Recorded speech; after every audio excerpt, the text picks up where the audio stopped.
না, ভিত রচনা করার ক্ষেত্রে তো ডেফিনেটলি সরকার অনেকগুলো কাজ করছে।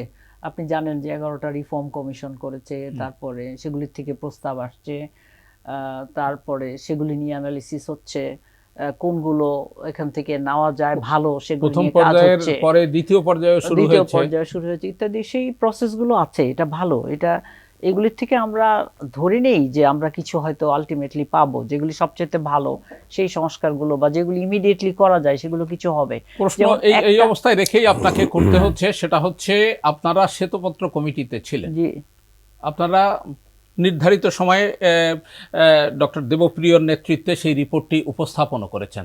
তারপর সেই রিপোর্টের আলোকে আজ পর্যন্ত কোনো পদক্ষেপ তো জাতি দেখতে পায়নি।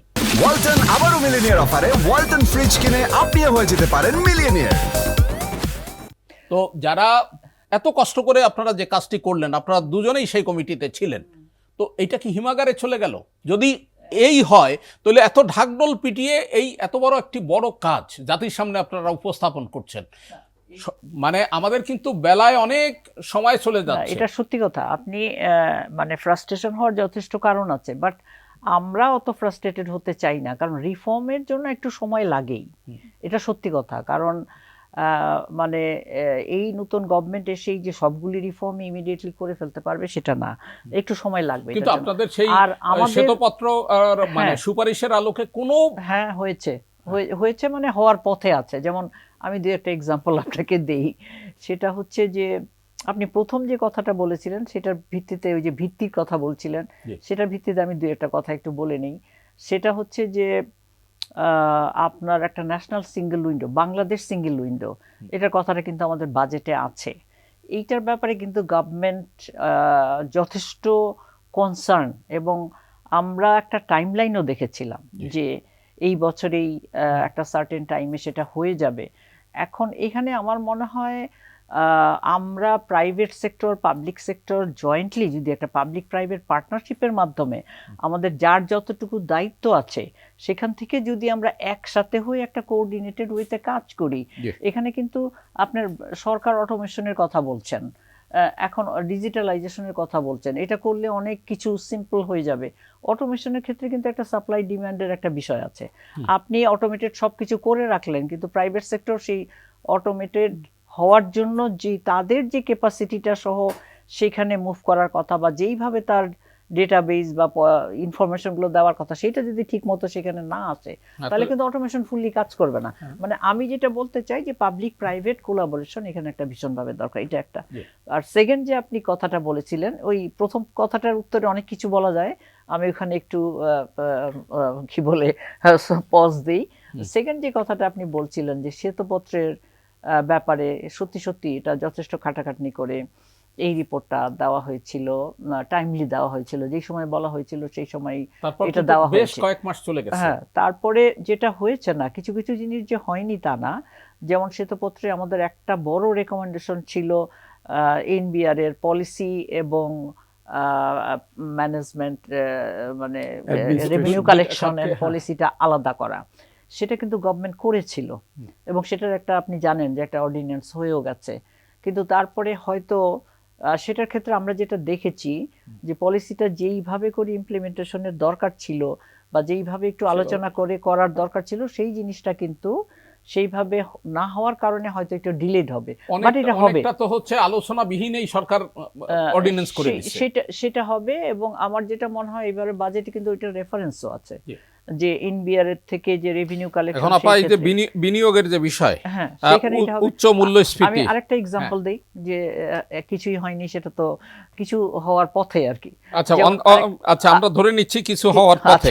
এখন এই যে উচ্চ মূল্যস্ফীতি, বিনিয়োগের স্থবিরতা, এটা কাটানোর কোনো লক্ষণ আপনি দেখতে পাচ্ছেন? এইখানে বাজেটে খুব বড় আকারে কোনো কিছু না থাকলেও কিছু আছে, যদি সেগুলোও আমরা কিছু ইমপ্লিমেন্টেশন করতে পারি তাহলেও কিছু হবে। যেমন 15,000 নতুন উদ্যোক্তা করার একটা আছে, কি বলে, একটা কথা বলা হয়েছে সেখানে।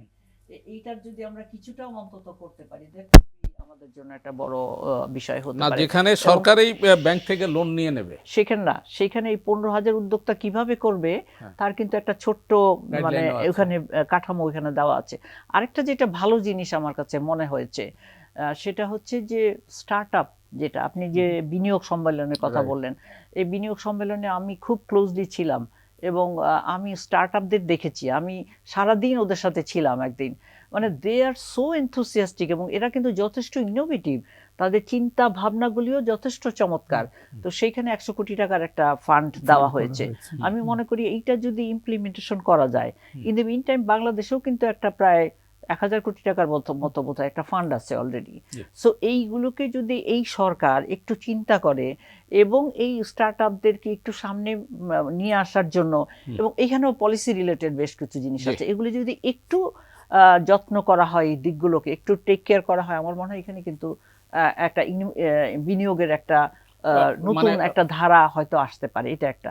আর আপনি আরেকটা কথা বলেছেন, তবে বিনিয়োগের ক্ষেত্রে ডেফিনেটলি প্রাইভেট সেক্টরের কনফিডেন্স লেভেলটা এখনো সেইভাবে আসে নাই। কারণ হয়েছে অনেকগুলো চেঞ্জ হয়েছে, আপনি দেখেছেন অনেকগুলো কর্পোরেশন বন্ধ অবস্থায় আছে বা কিভাবে আছে আমরা পুরোপুরি সেই স্ট্যাটিস্টিকটাও সেখানে জানি না। অনেক কর্মসংস্থান লস হয়েছে, কিংবা সেটা হচ্ছে সব ক্ষেত্রেই কিন্তু এই প্রাইভেট সেক্টরকে যদি ওই পরিমাণ গুরুত্ব দেয়া না হয়, ওই পরিমাণ অবারিত সুযোগ দেয়া না হয়, তো বিনিয়োগের স্থবিরতা যদি থাকে, কর্মসংস্থান হবে না, মানুষ কিন্তু আবার দিশেহারা হয়ে যাবে। ফিরবো আবার আপনার কাছে জনাব সালাউদ্দিন। এই বিষয়টা অবশ্যই আমাদের একটা জনাব সালাউদ্দিন আহমেদ, এই যে বিনিয়োগের ক্ষেত্রে যে স্থবিরতা, এটা কাটানোর কোনো আমি কার্যত বড় কিছু দেখি না। আমি দুইটা বিষয় একটু এখানে অ্যাড করি। সেটা হচ্ছে যে এক নম্বর হচ্ছে যে যত বেশি এই যে ভূমির ব্যাপারে যে দাম কমিয়ে দেখা ইত্যাদি এই সমস্ত বিষয়গুলোতে যত বেশি অটোমেশন আসবে, এই রেকর্ডগুলো কিন্তু কিছুটা হয়েছে এখন, এই ক্ষেত্রে যত বেশি মানুষ অ্যাকোমোডেটেড হবে উইথ দি অটোমেটেড সিস্টেম, তত এখান থেকে কিছুটা কমে আসার সম্ভাবনা হবে।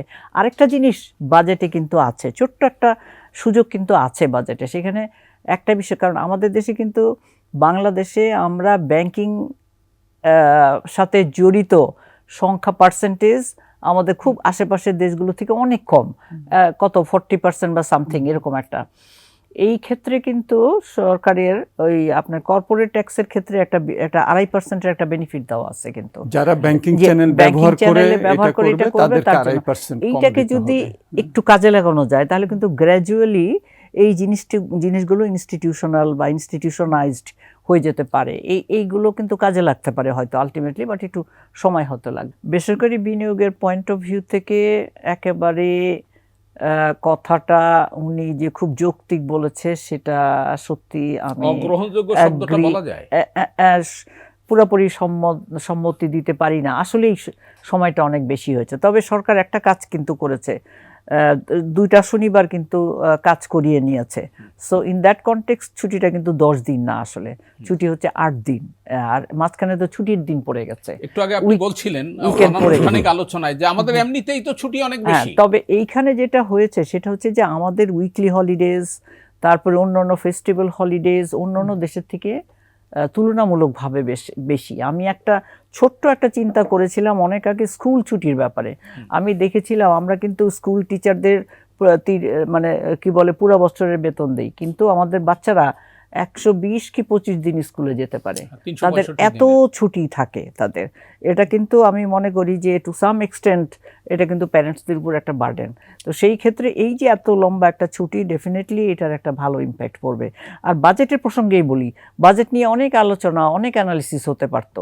20 তারিখের মধ্যে বাজেটটা ফাইনালাইজ হয়ে যাবে, কাজেই খুব বেশি কিন্তু একটা সময় পাওয়া গেল না। 22 তারিখে চূড়ান্ত পর্যায়ের অনুমোদন হবে, 19 তারিখের মধ্যে আপনি মতামত দিতে পারবেন। মানুষ কিন্তু এই বাজেটটা কার্যকর হবে হচ্ছে 1 জুলাই থেকে। আপনি দেখেন অতীতে কি হয়েছে, অতীতে হয়েছে 29 বা 30 জুন বাজেটটা পাস হয়, তার পরের দিন থেকে এই কার্যকর করে, একদিন ব্যাংক হলিডে থাকে। মানে বাজেট নিয়ে আলোচনা করার 15 থেকে 19 আপনি আসলে পাবেন মাত্র 5 দিন, মানে বাজেট নিয়ে আলোচনা করার খুব বেশি একটা সুযোগ থাকলোই না। দুইটা বিষয় আমি একটু অ্যাড করি এখানে। সেটা হচ্ছে যে এই বাজেটে ক্ষুদ্র উদ্যোক্তা, বাংলাদেশে আপনি জানেন 98% হচ্ছে আমাদের ক্ষুদ্র উদ্যোক্তা। আপনি তো একটু লার্জ স্কেলের এন্টারপ্রেনিউর, কিন্তু বেশিরভাগই ক্ষুদ্র উদ্যোক্তা আমাদেরকে।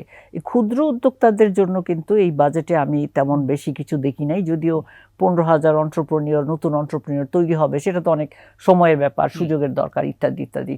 তো সেইখানে আমি দেখেছি কিছু খাতে মানে ট্যাক্সের বিষয়টা, যেমন ধরেন আপনার ই কমার্স যারা অনলাইনে বিজনেসটা করে, ছোট ছোট এন্টারপ্রেনিয়ররা কিন্তু এখানে এসেছিল সামনের দিকে, তাদের উপরে ট্যাক্সটা 5% আপনার থেকে একবারে 15% 5% থেকে 15% করে দিল। অবিশ্বাস্য এইটা একদম। কিন্তু এদের জন্য একটা বড় রকম একটা মানে তাদের জন্য একটা বড় রকম আবার মানে শুনবো আপনাকে। বাধা হবে এটা আর কি তার জনাব জন্য। সালাউদ্দিন definitely। আহমেদ, এই যে দীর্ঘ এরকম ছুটি, কিছু এক্সাম্পল আমার মনে হয় যেটা হয়েছে এটা একটু না হলেও হতো। প্রাইভেট সেক্টরের জন্য ভীষণ ভাবে একটা হুমকি। Pain point.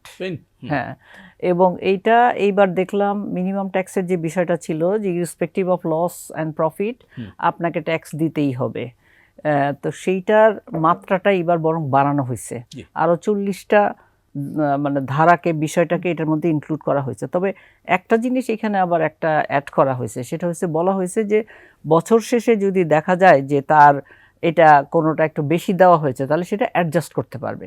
তো বাট আপনি তো জানেন যে সরকারের কাছে কোনো কিছু গেলে সেখান থেকে অ্যাডজাস্ট করার বিষয়টা বেশ একটা জটিল। মানে একটু জটিল জটিল বিষয়। একেবারে, হ্যাঁ। তো সেই কারণে আমরা মনে করি যে মিনিমাম ট্যাক্সের যে বিষয়টা আছে ইয়ে মানে লস বা প্রফিট নির্বিশেষে এইটা দেওয়া, এইটার ক্ষেত্রে আমরা বলছিলাম যে এইটা মানে অ্যাডজাস্ট করার সুযোগটা যাতে থাকে, এটা যাতে ইনস্ট্যান্ট হয়, স্পন্টেনিয়াস হয়। এই ক্ষেত্রে আমাদের একটা প্রপোজাল ছিল যে বাংলাদেশের জন্য একটা চমৎকার একটা রিফান্ড পলিসি দরকার। সরকার কিন্তু ট্যাক্স দিবে অ্যাট সোর্সে, আমাদের টোটাল ট্যাক্সের তো ম্যাক্সিমাম ট্যাক্সই অ্যাট সোর্সে কেটে নেওয়া হয়, বিশেষ করে ইনকাম ট্যাক্সের। তো সেইখানে রিফান্ড পলিসিটা যদি ক্লিয়ার হয়, ট্রান্সপারেন্ট হয়, তাহলে কিন্তু এই যে কর নেটওয়ার্কটা যে অনেক কম, এটা কিন্তু গ্র্যাজুয়ালি বাড়ার সুযোগ ছিল।